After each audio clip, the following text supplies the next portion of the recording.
የድሮ ስርዓት ናፋቂ የሚሉት አባባል አይገባኝም አንዳንዴ። እንዴ ጭራሽ መናፍቅንም ልትከለክሉን ነው እንዴ?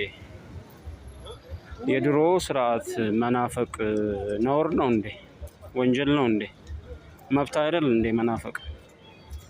የድሮውን ስርዓት የምንናፍቀው የአሁኑ እኮ በታሪክም ተሰምቶም ታይቶም በማይታወቅ ሁኔታ እኮ የተበላሸ ስርዓት ውስጥ ስላለን ነው የበፊቱን የድሮውን የምንናፍቀው። እና ብንናፍቅስ መብቴ መሰለኝ የድሮውን ስርዓት መናፈቅ።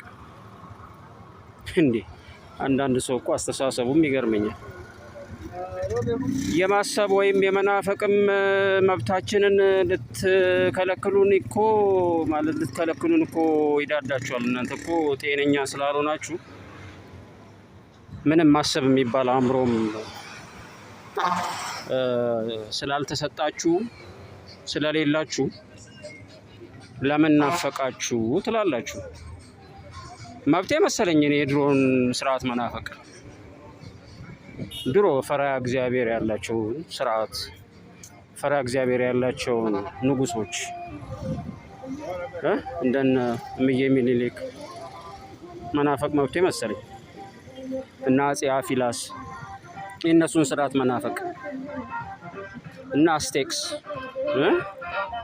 የድሮ ነገስታት ስርዓቶችን መናፈቅ መብቴ መሰለኝ። እነ ንጉስ አርማ እነ ሰንደቅ አልማ የእነሱን ስርዓት የመናፈቅ መብት አለኝ። ስለዚህ ከዚህ በኋላ የድሮ ስርዓት ናፋቂ ስትል አዎ መብቴ ነው፣ ናፍቃለሁ ነው መልሴ። ይሄ እንዲህ እያልክ የሆነ ሰው የሚሸማቀቅልህ አንተ የሆነ ጅል ካገኘ ይሸማቀቂያ መብቴ መሰለኝ። የተበላሸ ስርዓት ደግሞ ይጠላል እንጂ ማንም አይናፍቅም አይወደውም። ስርዓቱ ከላዩ ላይ እንዲወገድ ፍላጎት ያለው ቢሆን እንጂ